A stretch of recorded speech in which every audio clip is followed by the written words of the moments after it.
Here we are. It's nice and cold, it's winter. The noisy miners are carrying on. There's a little bit of mist around. Now, understanding political movements can be difficult because we tend to use all-encompassing words, and somehow they mean different things to different people. For example, we look at left and right, we look at progressive and conservative, we look at reactionary, socialism, communism, anarchism, capitalism. So there's many words which are thrown about to define political and social and cultural movements. And obviously people on different sides of the ledger somehow think they have nothing in common. So we need to simplify the way we look at political movements and ideology. If we don't do that, we will tend to find ourselves in these political silos where we have no understanding of what is actually going on. It's a little bit like playing a football game without rules. So, what are the defining characteristics of all political, ideological, social, cultural movements? There are two defining essential elements: power and wealth. And if you look through human history, from hunter-gatherer society to the extraordinary urban networks and sovereign nation states which have been created to maintain order and power and concentrate wealth. So power and wealth are the defining elements to any political, social and cultural movement. A fascist movement is about concentrating power in a limited number of hands, in a king, an emperor, a dictator. That's what those movements are about. They're about concentrating power. Now, as far as wealth is concerned, in a fascist movement, you do have a concentration of wealth, but you do also have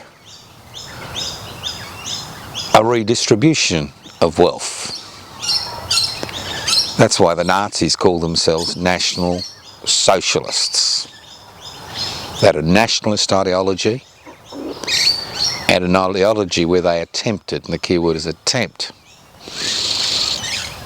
to share wealth amongst the people they believed were important, which was basically people of Nordic Germanic origin. And everybody else could be exploited. So their distribution of wealth was limited to a limited number of people, which were defined by the absolute ruler. And then you've got concepts like communism. I'm not talking about pure communism, which is about the withering away of the state. But I'm talking about the permanent transitional stages which occurred in most nationalist communist sovereign states, where although some wealth was redistributed, power remained in the hands of a limited number of people. Then you look at things like socialism, which theoretically is communism with a human face. And although wealth may be redistributed to an increasing number of people within that region, that particular ideology controls, power continues to rest in a limited number of hands. It can be a social democratic, socialist idea. Obviously, capitalism can exist and does exist, as we see today, in societies where wealth is not distributed to everyone, where a shrinking number of people concentrate wealth in their hands. For example, in Australia, the 178 billionaires, which we have, control more wealth than 50% of the rest of the people in Australia. So in a capitalist society, although you may have parliamentary democracies, and we see this across the West, what happens is that Parliament is subservient to the corporate sector, is subservient to those people who control wealth, who concentrate wealth in their hands. That's why we find when political parties attempt to make minor reforms, as we're currently seeing with capital gains tax and negative gearing, that it seems as if the end of the known universe has occurred. So power and wealth. So now I could go through various societies. For example, in many First Nations people, not all, in many, what we have is a council of the elders. And the elders have power because of their experience, and especially in a society where there's no written language. It's the stories which are handed down that are important in times of drought. The elders, through their experience, know where water is available. Now obviously, in other societies, for First Nation societies, we have rigid hierarchical systems. And if you look at these South American societies, pre-European colonisation, many of them had strict hierarchical concepts of power, where wealth and power was concentrated in fewer hands. And obviously in a monarchy or an empire, ultimate power and ultimate wealth resides in a hereditary monarchy. Now, political, social, cultural struggle in the 21st century is ultimately about power and wealth. Who exercises power? Who is able to acquire wealth and use that wealth to exercise power and subvert parliamentary democracy, or subvert the types of government which exist, which are there to ensure that everybody has some access to the Commonwealth. And that's why in a country as rich as Australia, we have over 32,000 registered charities. We have charities raising money to send children to Australian public schools. We have all types of charities trying to fill the gaps which can't be filled by governments, which ultimately are not in a position to pass legislation to ensure that the growing inequalities that exist in our society no longer exist. So how do we look at political and social movements? How do we define them? How do we resolve whether we support them or not? Now obviously, you look at policies and you look at the way they are structured. And if they are structured in such a way as to cement power in a minority of the population, as we see in groups like Divided Nation, there is, you can then make up your mind whether is that what you support. Do you support an increasing concentration of power in a decreasing number of people? Do you support the idea that people who exercise power have the ability to acquire wealth at the expense of the rest of the population? And that's what we need to do. So when people say I'm left or I'm right, I'm conservative, I'm reactionary, I'm a fascist, I'm an anarchist, I'm a socialist, I'm a communist, and we go on, what you ask them, or what you do, is you look at the historical backgrounds of those movements and see whether they concentrate power and wealth in the hands of a minority. Now obviously there are differences in the type of societies we have. For example, the dear leader in North Korea has absolute power. At the same time as we see the United States of America, which claims it's a democracy, one of the world's first democracies, created in 1776. The fact is that the president has an extraordinary amount of power which they can exercise. If we look at Myanmar, which is a military dictatorship, or Sudan, which is a military dictatorship, you can actually see that power is concentrated in the hands of a minority. If we look at Australian society, and we look at the various social and political movements which are in existence, the fact is that a reactionary movement is a movement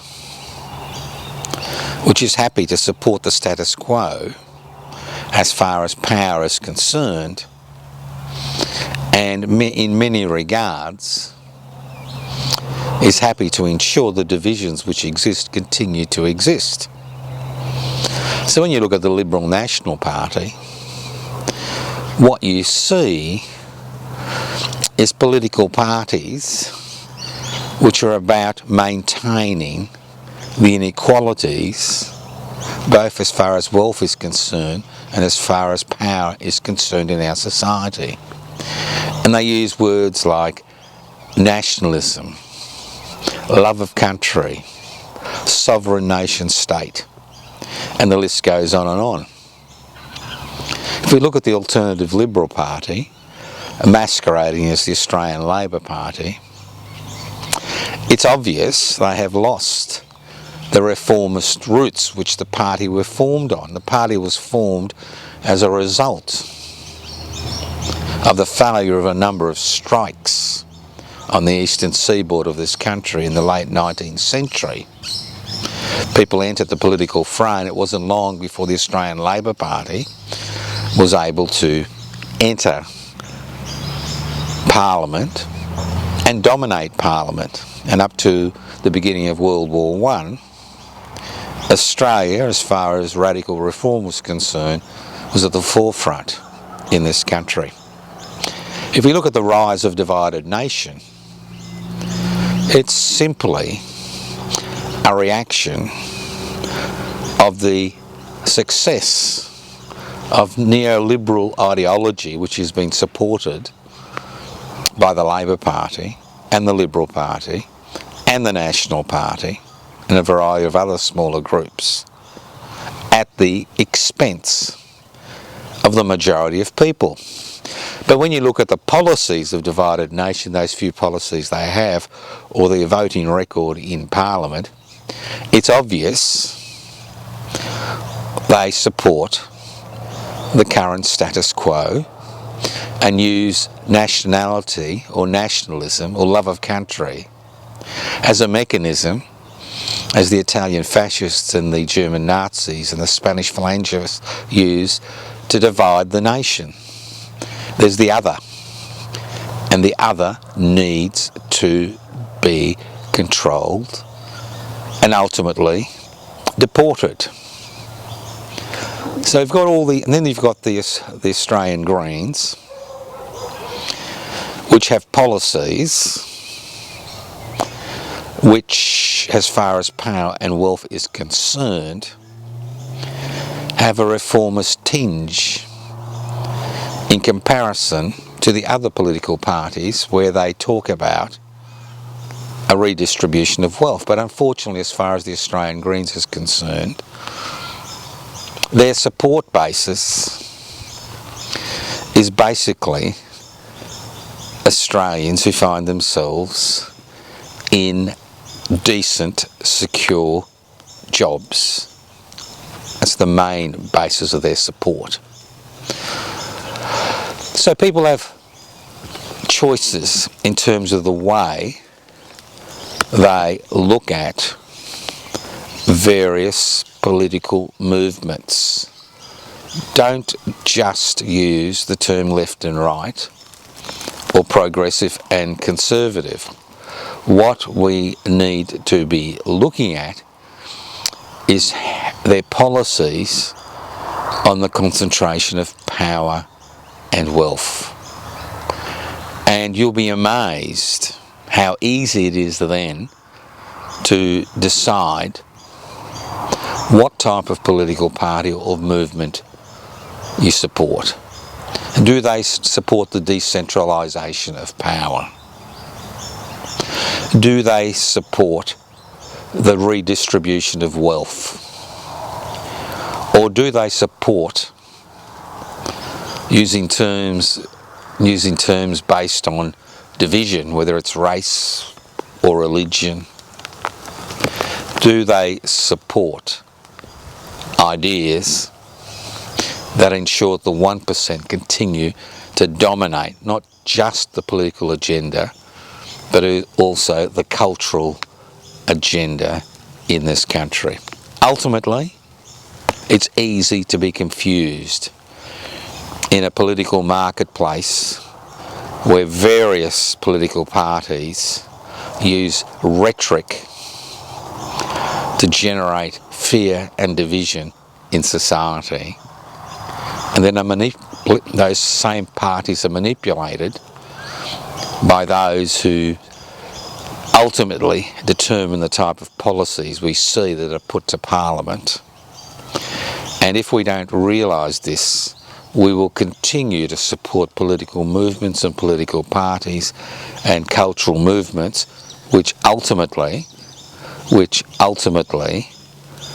lead to the concentration of power, as we see in many countries around the world, where dictators or small military cliques determine the policies in those states, and where we see an increasing gap in the fortunes of the rich and poor that have occurred in Western society to a significant degree because of the adoption of neoliberal policies which are based on globalisation, corporatisation, privatisation and deregulation. So ultimately, it's very easy. It's not hard. Somebody says they're left, ask them what do they support the centralisation of power in some type of vanguard party, or do they want to decentralise power?